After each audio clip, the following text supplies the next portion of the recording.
I love talking about this stuff because I love investing in the companies that provide these APIs, including for Ziggeo, but also Twilio and Clarify. And I just think it's wonderful to give developers superpowers.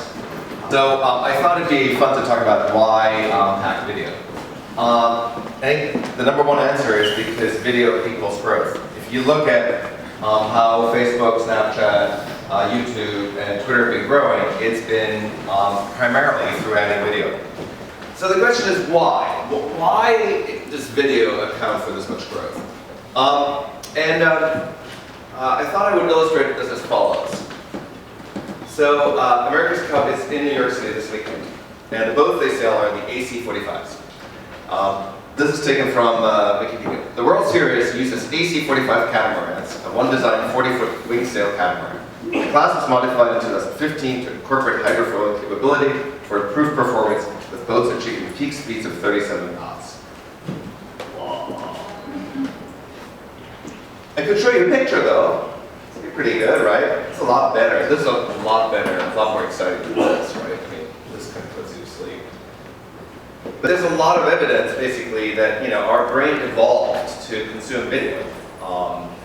We have a very large visual cortex that can process a ton of information very quickly and draw conclusions from it.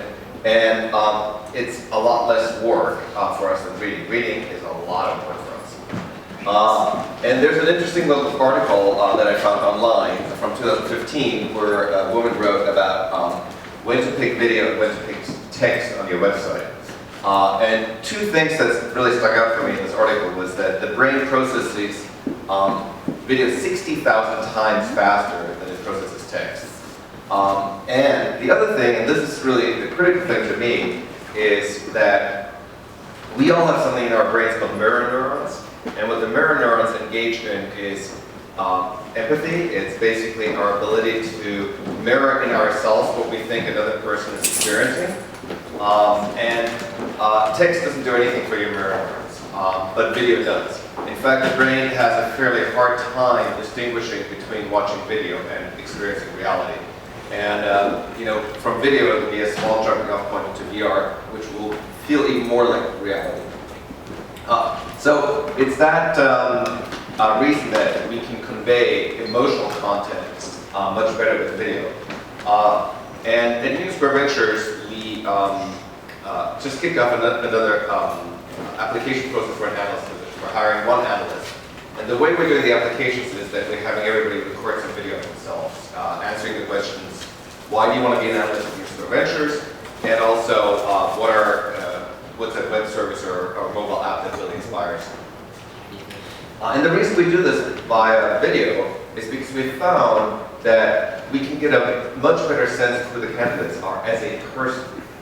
And in recruiting at the moment, there is a school of thought that says you're supposed to strip all identifying information from the recruiting process to make the recruiting process more neutral and balanced and diverse.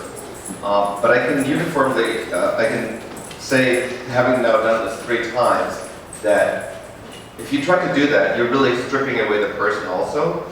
You're stripping away the name, what university, maybe they went to, an all-women's school. I mean, all of those things you can't eliminate, and you're trying to strip away the person. But when you watch video of somebody speaking why they want to have a position or a job, it's a completely different interaction.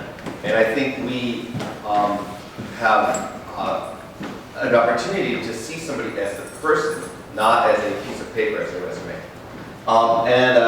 One more video to wrap this up, since it's Video Hack Day.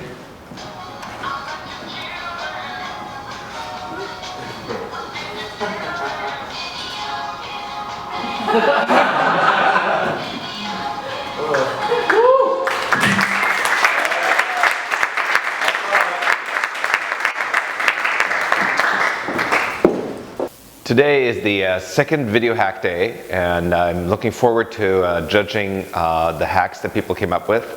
But I also want to talk about how we use Ziggeo at Union Square Ventures.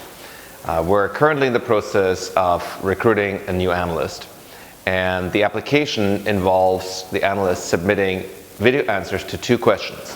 One question is, what why they want the job at Union Square Ventures as an analyst. And the other question is, what is a web service or application that inspires them?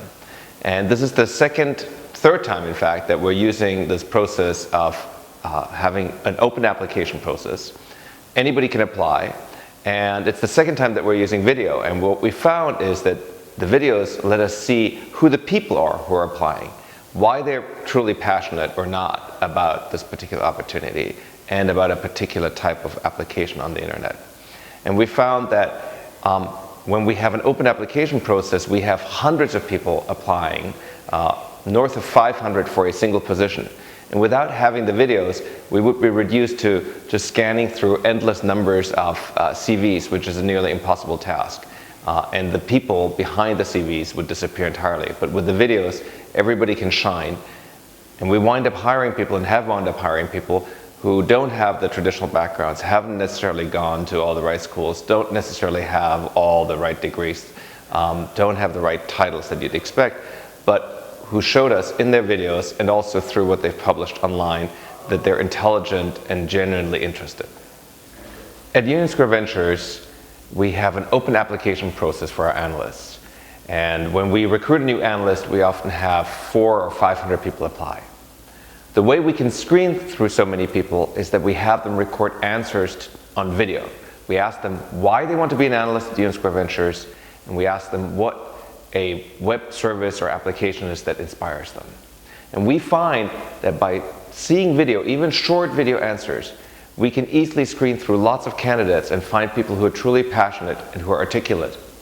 And we then combine that with their web presence to quickly narrow down the people that we want to meet in person. This has worked incredibly well for us previously, and we're repeating it with this new application process.